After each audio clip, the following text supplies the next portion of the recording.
What's up, y'all? Visionary Price. As y'all can see, we are at the visionary place because nature is so beautiful. Wouldn't you agree? I love nature. This is my spot for real. You know, I'm an earth sign, so it's like, Oh, you are? yeah, I was like well, when I was like taking pictures before nature and everything, I was like, yeah, this is my element for real. I love like, that. I got real excited. What's your sign? I'm a Virgo. Amazing. Mm-hmm. Oh, yeah, for sure. Hello, you. Well, yeah, y'all. As y'all can see, we got Cari Jane on the show today. A lovely person, first of all. Thank poems you. be hidden. I feel like a lot of her poems is love-driven. We're going to talk about that. Okay. For sure. You think a lot of them are? We're going to talk about that. Okay. Hey, look, I'm just observing, and I just say what I observe. You feel me? Can you introduce yourself? Hello, guys. I'm Cari Jane. I'm a poet. I've been writing for quite some time. And yeah, nothing special.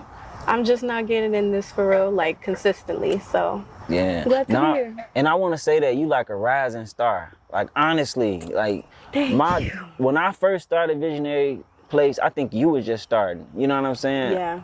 Yeah, but you got features on one. Like your name is buzzing. You going crazy, and I would definitely want to salute that. Let's give her a round of applause. Thank you. Visionary Price, welcome to Visionary's Place. This is the only place you get this type of content. So make sure you like, comment, and subscribe. Tell a friend about us as well.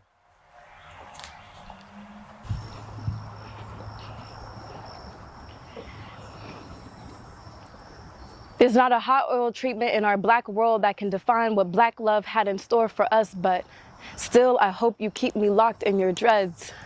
But don't dread the thought of me retwisting myself back into your heart space every once in a while, just so you know how it feels to be me. Unraveling you to love myself naturally like a fresh set of micro braids. You 8 hours of my time leaving me with micro parts of my heart, and no matter how nappy my passion twist. With no anti-itch for the one that needs scratching, I'm not sure how much longer I can leave in these conditions.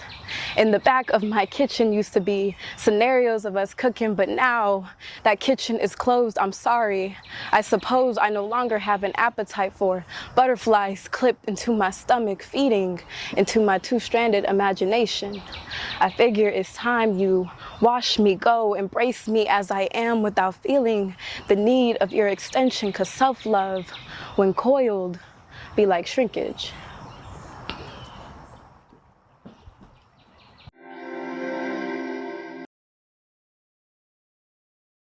I remember like following Visionary's Place, and I was like, I'm gonna be up there. And I recognized the spot immediately when I seen it. I was like, oh yeah, this is my spot. And then you over here saying this is a secret spot. Yeah. I was like, yeah. Don't tell nobody. Don't tell nobody the spot. Yeah, for sure though. But yeah, like I do feel like a lot of your poems are love driven. You know what I'm saying? Or a relationship type of. You know what I'm saying? Are you a Love Jones? Like, is this what you do?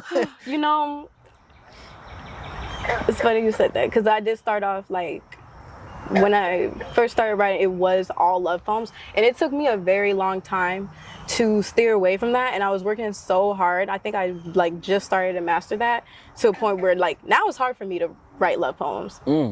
Yeah, like Wow. Yeah, like my first feature, it was the love and heartbreak theme, and I was like, dang, I gotta bring all this old stuff, back. I did write a new piece, but I was like, dang, like I was only writing love pieces, and it was all about the same situation, and that was kind of why I wanted to steer away, because I'm like, you're just coming from a wounded place, and I wanted to talk more about things I could like activize for, more activist kind of situations, social problems going on, and that's where you have, my boy mad, Miss Andrew the Mandingo, Black feminine rage. But I do agree most of my stuff is love theme, but now it's funny, like I can't, it's hard for me to write love themes now. Maybe because I'm like, I have a better perspective now. I'm not coming from a like victimized place. I think a lot of my love pieces were very just me looking at myself like a victim. And, you know, it's easy to write when you hurt. I feel like it's harder for me to write when I'm in a better situation or when I'm happy and everything. But from that place, I think I was so obsessed with being victimized, and that's where all that came from. First of all, to even have the clarity to even understand that, you know, that's a different type of level of thinking. Like, damn, I'm coming from a victim mentality. How do you shift out of that now, though? Like, what's next for you? Shifting out of it, you got to shift the control. When I put all the control externally away from me, outside of myself, you're going to victimize yourself. And when I think when I started taking things like, when I started, okay, I write the story, like I grab the pen instead of, you know, having it in somebody else's hand, you could change the narrative.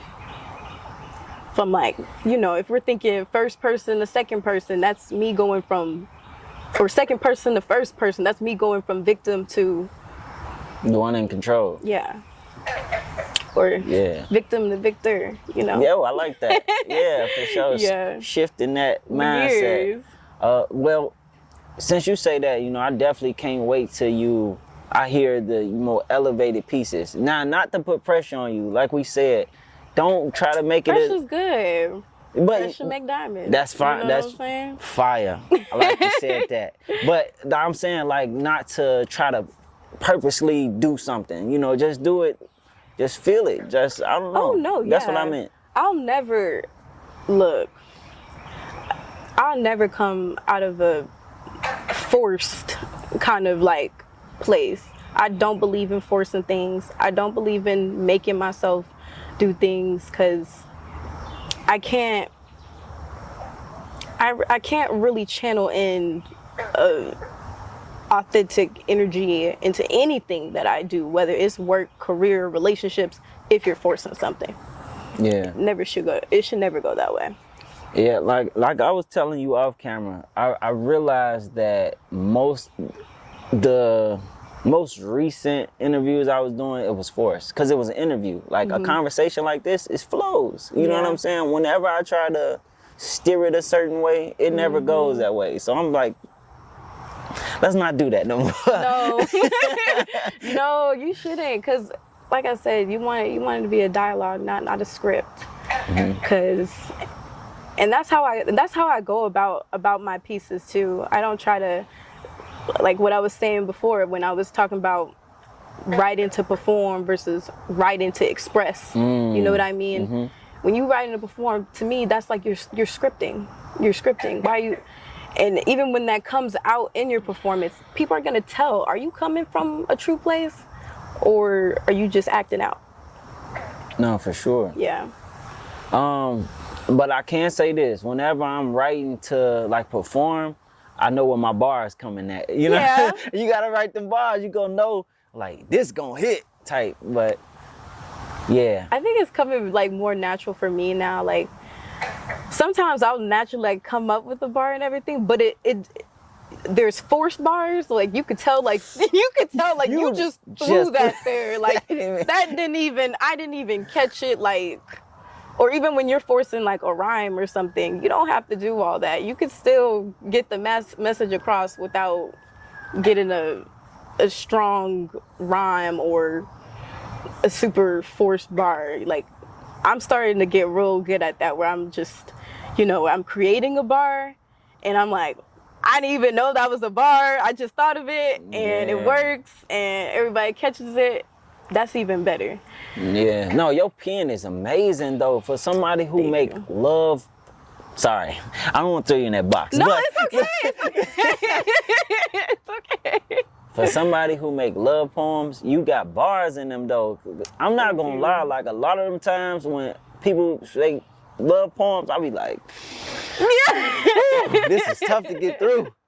But you keep it interesting, you know what I'm saying? And imagine you don't write to perform, but still, like, understand, like, you gotta make it some type of entertainment. Yeah. So, yeah, for sure. That's how I felt about the piece that I did today. I was just like, because I was debating it. I was like, man, I don't want to do I don't want to do a love piece because I think about that all the time. Like, you're not just a love poet, but I am very good at it. I am very good at it. And I think it's just because that's where it came from. But it's cool. Do what works for you. You know? Do what works for you. You know what I'm saying? Even if you got to be in that box for a little bit, it's okay. Because you probably inspiring people. You know what I'm saying? First of all, what has been the response for you to, you know, make the impact that you made so far? Like, have you heard any feedback? Like, hey, man, I love what you do. You doing it? Like, what been yeah, a lot. I think that's the most rewarding part, really, because when I first started off, I wasn't writing for anybody to see. It was literally my diary. Like, I have 2-3 journals completely filled front to back, every page front to back, and I wasn't expecting nobody to see it. So when I do, and I'm like literally spilling my heart out, and people come back and they say they resonate with it, or that spoke to someone and they had takeaways from that, it's amazing. It's I think touching. Is anytime we get noticed for like work we do in the dark, like damn, like that's really something, you know. Even the creation of this, probably like 3-4 months into it, 3-4 months, that's it. People who are up there in the poetry game, I went to a poetry show and they noticed me. Like, I knew who they was off looking, like we said, you know what I'm saying? They was like, nah, not only do I know who you are, I want to be on your show. You were, yeah, we met and everything. And I was just like I said, I was already in it, but writing always came natural to me. Yeah, like, so, even in elementary school, right, high school. So you never thought that performing the poetry can transfer into writing it? Like, when you write it, you didn't think you could actually perform it the same way? No, because I wasn't writing to perform. You know what I'm saying? Like, I was just writing, like, get out. And most of my stuff was like real short, so I couldn't even make that a spoken word, and you know what I mean? But when I start writing long drawn out stuff, that's kind of how I write now. Like, now I write to perform. Like, anytime I write, I'm thinking like, how am I going to do this on stage? And it takes away from the process. Wow. Because it doesn't, like, it's not the same no more. Like, I used to just literally write just to write, and I got to get back to that. That's why I've been kind of like having a little bit of a writer's block lately. Is it because like you trying to tailor? Remember how we talked about like when you try to tailor something a certain way, now you kind of like, I really don't like this process. I like just being natural. Is it like that? Yeah, because I'm kind of like, now it's like I'm grooming my writing a little bit. And I feel like, especially now that I know I have, not saying everybody's eyes are on me and stuff, but like now that I kind of am more like in the realm a little bit more, and I know that there's people, my stuff is going to be seen, I'm just like, I'm more criticizing like of my writing and everything, and I don't write naturally from a organic spot. So I'm trying to get back into that, but I need to like space out a little bit. That's why I haven't been going to the like so many poetry scenes and everything, because I'm like, anytime I consume something, I'm thinking like, how can I get something like that instead of just creating from an organic spot like I've always been, you know? Yeah, I think people who operate on higher levels have to deal with this all the time. And they got like competition. Not saying that we don't. I'm just saying like they're Kendrick Lamar and J. Cole. Look. You feel me? Oh my gosh, that's so funny you mentioned that. I feel like with them, I love them both. Anytime people always be like, so, J. Cole or Kendrick, to me, that's like comparing Nicki and Cardi. They're both cool, but they're totally two different entities. Like, they both own lane rap. over there. I just feel like it's just because they're both black male rap artists, and maybe because they're two artists who don't just talk about the same shit that like. Can I curse? No, we gonna stop cursing. I learned it. Like, I don't know. I love that, though. Like, monetize, you know, I don't want to mess up your stuff. I want to stop cursing, you know what I'm saying, using profanity. I feel like we're poets, less act like such. Okay. You know, let's be that. Like, Yes. use bigger words and Absolutely. Okay. vocabulary. Just wanted to make sure. No, for sure. To the before that though, before we get into J. Cole and Kendrick, because I do want to talk about that. You know, that's a topic. Not That's only a hot is topic. it is, but like I'm truly interested in hip hop. But we go back to creating a narrative of poetry. Like, I want to be this type of person. I want to present myself this type of way. Just let it flow organically. But my thing to you is, how do you get better? You know what I'm saying? What is getting better to you? Is it appealing other people or just finding deeper ways to express yourself? Because if you don't push yourself to try to create a certain narrative, are you getting better? You know what I'm saying? Like, that's a double-edged sword. For me, as of lately, I feel like for me, the lesson has been more of mastering, becoming a student. I feel like I'm so big on like wanting to master everything and being at the top and stuff and idolizing others that I can't ground myself. So I'm trying to master being a student, because I feel like to be a master of anything, you got to master being a student first. And then you could be in the position of being a teacher someday. But even then, like, teachers still have to have mentors, and those teachers have students, and it's just a pattern, and you just go up and up and up, but you're never at the top for real. But I feel like I was so obsessed with that narrative that it was like taken away from my process of actually like becoming better. So I think that's what I feel like. With life is a school of life. You're never gonna stop learning, and you are a teacher now. You don't know who the fuck you know. You don't know who you inspiring. That's another thing too, because I feel like also just because like I'm so young and like everybody's like much older than me in like the poetry realm and everything, that I feel that a ton. I'm just like, man, how can I compare to my idols for real? But then I'm just like, why they gotta be your idols? Why can't, not to bring them down, but it's to like bring myself up and everything, but not in a way where it's like I'm trying to compete with you. We're just leveling, and it's just from a modest place. Yeah. If that makes sense. No, that it's like, I'm not looking up at you. I'm not looking down at you. I'm looking at you. Eye to eye. And I feel like when you do that, you take the pedestal off. You take the throne off.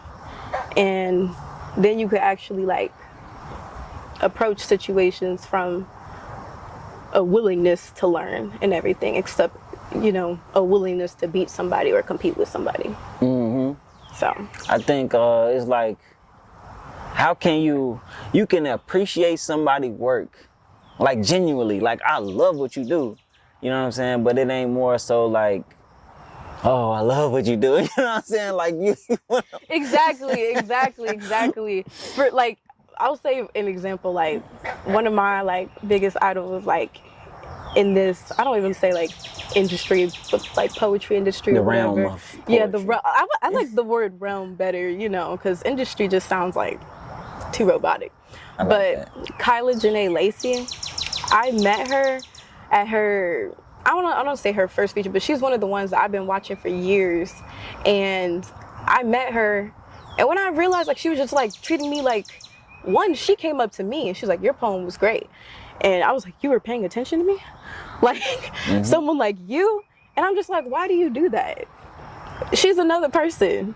You know, yeah, she's been in this for much longer and everything, but that doesn't take away from me as an artist. And that's what I learned. Like, you can't be just pedalizing people like that, because then sometimes you realize you're doing it to yourself. You know what I mean? Like, worst enemy, like, you know, like somebody that you look up to could really, you know, witness your work and think like, wow, like that's crazy. You're top notch and everything. And the whole time you're the one that's putting yourself down. You like, wait, I don't think I'm you know, like, yeah, but nah, for sure. That comes from, I believe, just being in our phones and watching these people, you know what I'm saying? And the phone can seem so far away, like, but these people live in your hometown. These people live in your city. Right, exactly. These people operate in the same places you be. You can touch them. You can talk to them. There are people. You know what I'm saying? It's crazy. And that to me makes witnessing like the poetry and the art even better.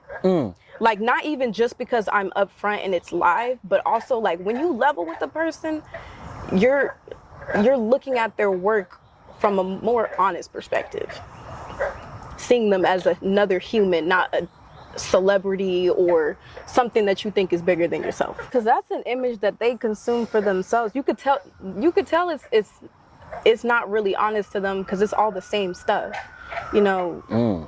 If it was really honest, you would have a more, not saying some people don't go through the same experiences and everything, but when I see everybody's talking about gangbanging and shooting up stuff and, you know, women, like, I'm just talking about like male rappers or something, because I know we're leading the No, we good, we good. You know? But like when I see like that same perspective, but actually we can even apply it to women too, because you would see even with the female Just rap shaking industry, my booty and it's twerking. the same stuff. You're like, you know, It's are we copying. really being honest about ourselves, or are we just projecting an image other people want to see of us?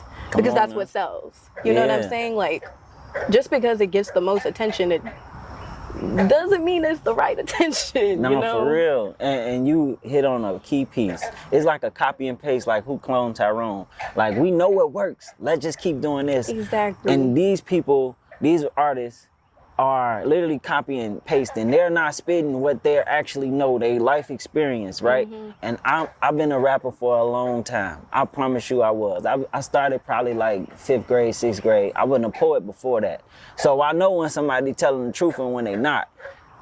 I got a theory, right? For those that watching and you, it's called the third bar theory, right? So when you making bars, right, you go with rhymes first. Yeah. And then after, like, you need something to end it off, which is the 4th bar, but you need something in the middle. So you got the first line, second line gonna rhyme with the first line. Right. Then you need that third line. The third line tells you if they telling the truth or if they lying. Cause they either. Oh, I'm gonna start. Okay. Start paying Anytime I listen to music now, I'm gonna start looking for that. You cannot lie. This is my theory. You cannot lie about the third bar, because you need something to tie it all together. Yeah. It's either gonna be something you experience yourself or something you just want to feel the line. A lot of people just do filler word, like yeah, or something like that, or it don't be real experience. Yeah. And if they still spitting the whole bar in this experience, they about that. I'm gonna start really listening for that now. I'm gonna be like, okay, I'm gonna test this theory out. Please do. And let me know what you think. Please do. And let me know what y'all think. I actually trust, like, without even testing it out, I'm like, that actually may be facts, because the way your psychology behind it, like having to tie up something together, and you're like, all right, how do I finish this out? And it comes from a real place. I've been an artist. And it was times where, okay, I wasn't so truthful because I wanted to be this person that people seen as something, but nigga, you faking. I ain't gonna lie, I'm lying like a mother. But and I'm telling the truth, like it is what it is. You know what I'm saying? I come from Chicago, you know what I'm saying, where there's a lot go on, you know what I'm saying? So I feel like we wanna fake this certain image on the people. You know what I'm saying? So I know for sure, and I know who telling the truth and who not. So we're gonna leave it at that. J. Cole and Kendrick Lamar. So I got some shit to say. Go ahead. I got some things to say about this. I feel like most people just go like disagree with my perspective, because like everybody wants to see these two rappers go against each other and clash and everything, but I feel like, and I don't know all the details of the situation, but I know I rock with J. Cole, and I know I rock with Kendrick. And when I seen that whole video with J. Cole being like, you know, he was gonna take the thing off and everything, I didn't hear his diss. I didn't know he made, you know. He made a diss instantly. Okay, so I guess I can't might be speaking from a little bit of an ignorant place, but I don't know. I just don't like to. I don't want to see them go against each other, and I don't know who started it, because some people might even put that into play, like, oh, well, you started it. So I think that's where it's coming from. Like, I think it's like, okay, but you started, you just mad because he might beat you at this and everything. But I listen to their music like way just the same, and I don't think any of it is really comparable to each other. I can see why some people want to compare the two, but they're not. Yeah. They're not, and that's just me being another artist. I don't like to be compared to other people, so yeah, that's how I feel about it. I feel that. I think you right in some ways. Creativity is your own unique expression. However you express yourself, nobody else can walk your shoes. Period. But there's a we but. talking about professional rap. These guys are on a whole nother level. You know what I'm saying? Like, seriously. And it's like NBA. LeBron James, he got people he go against, Kevin Durant and stuff like that. True. And I can see why you don't want them to beef. But you gotta realize, this is for the sport of the competition. It's healthy. Rap is, it's healthy. It ain't like they really going at each other. It make them go harder. And some people need that. J. Cole, my man, I've been rocking with him for a long time. He started that. Kendrick didn't start it. You're like, I know him. This is me being a fan. I know he started it. Yeah, it been a lot of little petty stuff along the way, you know what I'm saying? But I think J. Cole lets it be known that he's the GOAT, that he's number one. Like, he says that on every song. That could have been propaganda right there. What his video was doing, that could have been just part of the act. Yeah, you that's know what I'm saying? And if that's the case, that's smart. You know what I'm saying? Because now it's like, oh, like, Kendrick, what you got? You know, everybody's going to be thinking, like, who's the bad guy? And he's like, I'm the good guy. But it's like, you've been the antagonist all along. The whole time. Yeah, and Kendrick finally was like, you know what, I'm tired of this. He dissed him real good. What I like about J. Cole, though, he's consistent. You know what I'm saying? Like, he don't stop for nothing. And that's why he dissed him so quick. And I had his back. I'm like, the diss wasn't as strong, but it's consistent. Right. He dissed him the whole song. That's how you know he felt it. But that's tough. Because you're right about that. Like, some people will look for just like the strong key bars, but if he going along like bar for bar, just going, and you can't miss, it's like, oh, okay. Yeah. I'm done. It's consistency wins. So yeah. But when he apologized, I took it all back. I'm like, I can't even defend you no more. You can't apologize, bro. Like, it's a fight now. You can't back out. I think it's because he didn't want to, like, maybe he's trying to, like, stop it where he knows he's in a good position before it gets bad. Like, maybe, like, because he knows it could change. I think that's the art of war. You gotta keep going now. Like, it started. Until it ends. Yeah, like, unfortunately, you don't want to go at it with him, but you gotta But you don't keep think going. there's, like, power in surrender? No, hell no. No? You're not one of the... Okay, see, that's look, what I'm like, see? I feel like that's where people go have me...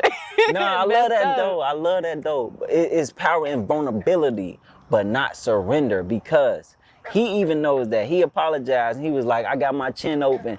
Take your best shot. Because he know. You can't do that, bro. That's just me. Like, that ain't even just me. It's a thing. Like, I feel like if it's being played strategically, then yeah. Yeah. If he got a player hand that we don't see, then go ahead.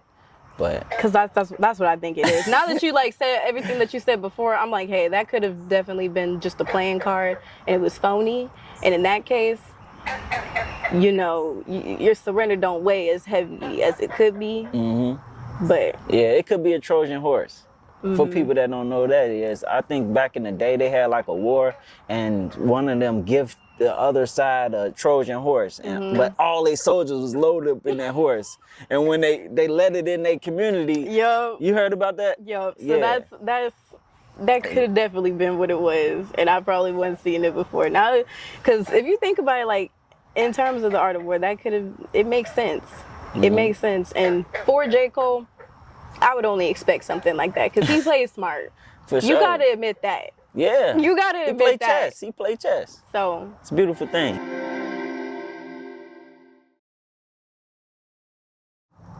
Everybody deals with having to show up all the time, you know? Okay, so you can just have a situation going on over here, but knowing you got to go over there, and that situation still can be on you when you go to your next spot. You know what I'm saying? So I think everybody deals with that. Like, not only do I got to show up over here, but I got to be my best. Like, I'm going to be in front of people, you know? But I still got this. So, yeah, it's about, okay, question. How do you get yourself back to where you need to be in order to step in these rooms where you know you got to be a higher version of yourself? Think you gotta, I try to evaluate myself like a witness or an observer than myself, because you know you're your biggest critic most of the time. I don't know if it's the case for you. 100%. It's the case for me. It's the case for me. And sometimes I'm adding like extra eyes on myself, those eyes being mine. And I'm kind of giving myself the evil eye. And I don't want to do that. So when I look at myself, like I'm just witnessing and I'm observing, reflecting, so I could avoid projecting onto others. I think that's how you really show up your best, is when you're not trying to perform. You know? Let me see. I think I get what you're saying. I think it's not, the wording is kind of off. Like, you're not trying to get to a certain, you know you want to be at, but you're not forcing the issue. How am I going to say this? Like, your intention is there to do that, but you're not constantly throwing it in your face, if you get what I'm saying. Like you mean like, if it's gonna happen, it's gonna happen. That's what I mean. Like, it's gonna happen, but I gotta keep. Well, that's my point. That's my point. Is you don't want to anything to be forced and everything. And so when I'm trying to think back to the original question. You're saying like, how do I shift it to go back to your better self or your highest version of yourself? Facts. From a place of where? Whatever, like, of something just drained your energy over here, but you know you got to show up over here. So how do you get rid of, like, I need a break or something, like I need to do something? What do you do? I think I gotta like isolate, really. And it's not in a kind of toxic way where I'm like, oh, like peace out, like see, you know, sayonara, where I'm just kind of like, because I know some people purposely like do that and it actually does them more harm than it does good. And it actually makes them show up even worse than they could have been. But I do feel like everybody needs to isolate at some point, so that, going back to my original point, you could witness yourself like witness yourself, observe yourself, instead of how you think others are perceiving you. Because sometimes how you perceive yourself isn't really how you perceive yourself. Come on now. It's really how you think others perceive yourself, and you're just literally replacing your eyes with other people's eyes. Ego. Yeah. That's the word for it. And I'm really working on that, doing that ego work and stuff, because I always, anytime, and I'm not saying I'm without ego. Nobody's without ego. Nah, it's no such and you thing. got it, and that's the first step to bettering you. Yeah, you got to acknowledge it. And that's even the point with having those opportunities where you could reflect on yourself. There's times where I notice I'm being judgmental, and I'm like, wait, am I coming from, is that really me speaking, or is that coming from a place of ego? Yeah. Am I coming from a place of entitlement? You know, that's all subconscious work that you got to be conscious of. And it takes work. It takes a lot of practice, but I'm a lot better now. Nah, for sure. It definitely does. When did you notice, like, oh, I'm having an ego moment right now? Oh, wait a minute. I think you gotta come from a place of curiosity instead of like a know-it-all place. Because when you being judgmental towards a thing, or when you think you know a situation and you don't, you're coming from a place of like, I know it, and that's the end all be all. Yeah, like a place of familiarity, and it's just like, are you really? Yep. That's okay. It's this book I read called "Who Moved the Cheese," and they speak to. Oh my gosh! You read that before? I have the book. I have not gotten into it yet, but I know that it's a good book, so I can't wait to get to it. Read it. Yeah. So they speak about having this ego that we talked about. And you so used to this one thing. You used to this cheese. Like you eating it to the point where it's gone, but you don't see it. You don't see it that you gotta move. You gotta go find some more cheese. Like it's other opportunities out there, but you so closed-minded because this worked for you. But it's not working no more. That's Who Moved the Cheese. Y'all go read that book. Wow. That felt like a lot of situations, really. That whole analogy right there. And again, when you come in, tell us a story. Well, we want to hear it. Come on, let's go. No, it's just like when you were saying like, oh, this is what worked for me. It's not even like a specific situation, but maybe a specific pattern that I notice I do all the time. And that's when I like, okay, I need to change my approach. And it's more of a mental thing than it is a physical. Yeah. And I'm just like, I feel like this is what gets people in their cycles and stuff. Even with like generational cycles and trauma and everything, it's just what I'm used to. You feel me? This is what works, and it's like, does it really work? Does it work, or is this just what you know best? You know, sometimes you gotta change it, and even though it's gonna be uncomfortable, you're gonna find out if it works better or not for you. But sometimes you don't want to find that out, and that's why you say this is what works for you. Come on now. And it's ugly, and it's dark, and it look nasty. Like doing the work to change it. Yeah. You know. No, it's not a cute look. Oh it's no. It's not supposed to be. If it was, more people would do it. 2017, right? I got my heart broke like a mug. Like she did me dirty. Oof. I might just tell a little small of the story. So we living together. Whoop-de-whoop-de-woo. We get into it. Whoop-de-whoop-de-woo. We come to the point like I gotta go. I pack all my stuff up. She back there asleep, folks. Not even paying me no attention. I'm packing everything up, folks.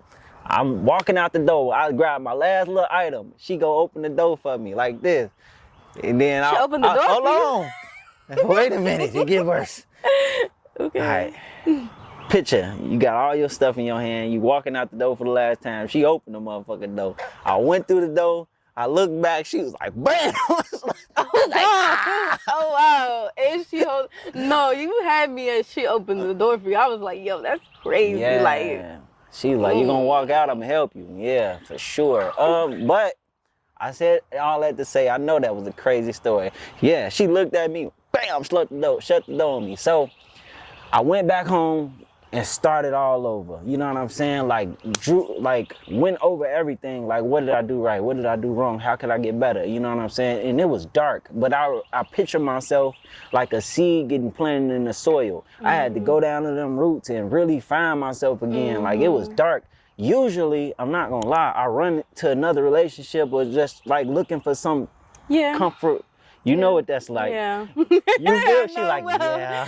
Yeah, I'm guilty, you know. But it was dark, you know what I'm saying? Then a flower start blooming. You know, now I'm this whole new person. Like, I don't run to relationships no more. I don't need that. You know what I'm saying? It helps. It's cool. I like it, but I don't need it. Just let it come natural. And it was dark and ugly, but I loved it. But you look, I feel like I always think to myself, anytime I make a mistake or anytime I have a bad story, bad decisions make good stories when you learn from them. That's a fact. You gotta learn. When you learn from them. Now, if you hit your head. That's my addition to it, because I don't know who quoted that. I don't know who the real author of that is, but I'm going to say, when you learn from it, bad decisions make good stories. And I'm proud of you. Thank you so much. I'm proud of you. Thank you so much. I was there too, and I hopped out of it. How did you get out? For me, I did the same kind of situation. And for me, okay, we're gonna get. Come on, let's get into it. I'm gonna say it's gonna be some dark stuff.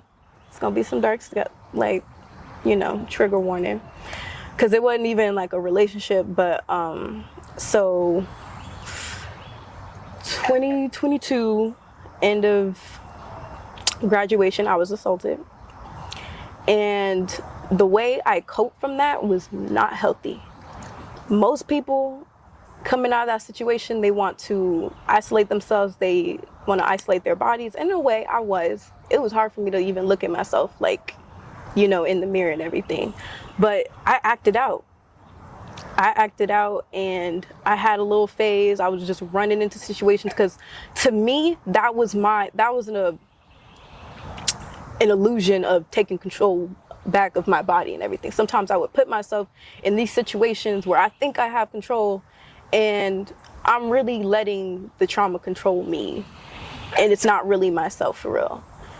And when I realized I was being dishonest to myself and what I really wanted, and being dishonest about what having true control and autonomy of yourself was, I changed my ways. And I was like, and it's not even like a puritanical like kind of way. I don't do the whole purity. She said puritanical. Politics. She said puritanical. I'm just saying, like, I don't do the whole purity politics and stuff. Gotcha. But I was just like, this is not how you take control of yourself back, you know. I think I was trying to like force yes in a bunch of situations that my body was really saying no to, and I was ignoring my body language. Mm-hmm. So yeah. That was it. To even come up with that conclusion though is something to be said, you know what I'm saying? Because some people still do that, you know what I'm saying? Your body tells you, right? Our body holds stuff. Like, for real. Like we were saying earlier, like when you go get a massage, you can feel hella tight in your shoulders and your neck. You don't know. Especially men, because we just holding shit in. Like, we don't say nothing. Yeah, we feel all this.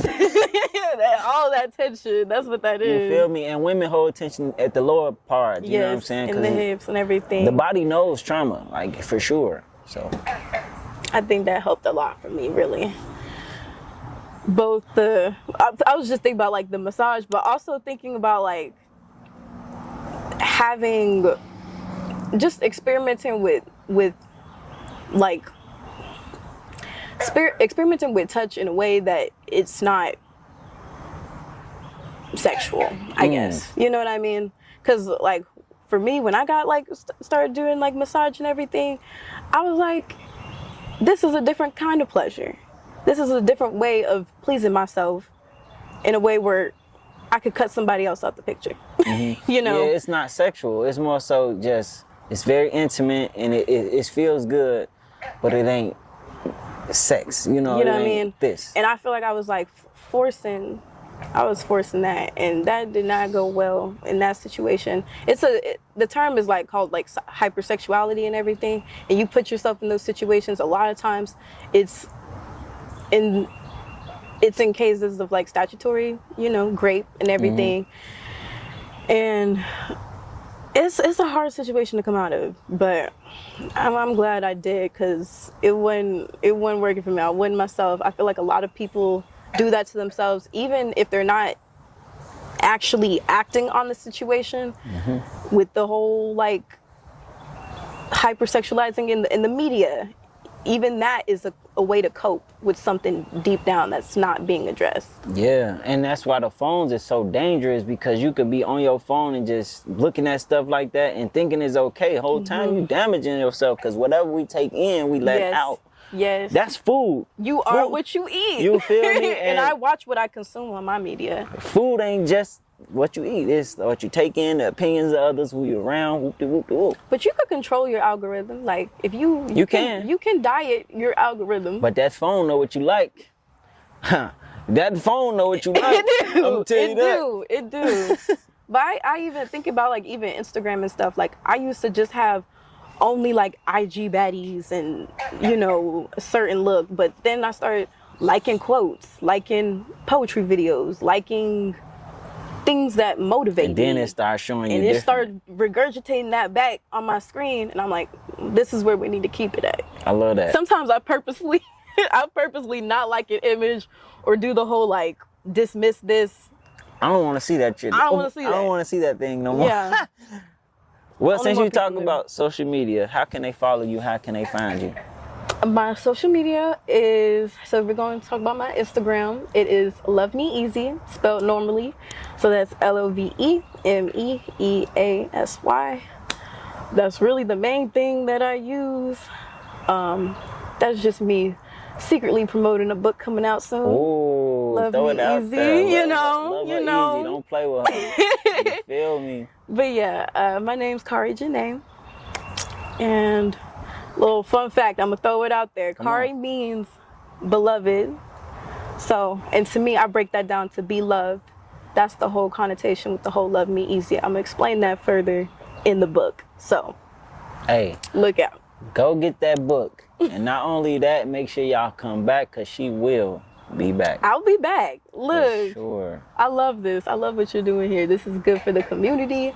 I feel like even for other people who don't understand poetry, this is good for them. Because this is not just for the poets. This is also for everybody else. Interesting. She said it. I ain't say it. Hey, look, she's. So if you don't got to be a poet to be watching this, you know, we support each other, but you should be supporting us too. Come on now. So I love that. This conversation is beautiful. I hope you got to know Cari Jane. And she say, look, I'm just not only just the love poet. I can do it all. Don't put me in a box. But for sure, like, definitely go check out. She just did a feature at Wine. Make sure y'all go check that out. Can they still check that out or what? Because I don't know. yeah, so my full feature videos aren't yet on the Wine page, but you can still see them on my page. Pull up. You know, like I said, just spin the block, rewind, Love Me Easy, LOVEMEEASY. Yeah. Yeah. It's Visionary Prize with the Visionary Place. Make sure y'all tap in, like, comment, and subscribe. Make sure you tell them to like, comment, and subscribe. Like, comment, and subscribe, and engage with the poet. Come on now. We do this, man. And that's it. We tapping out.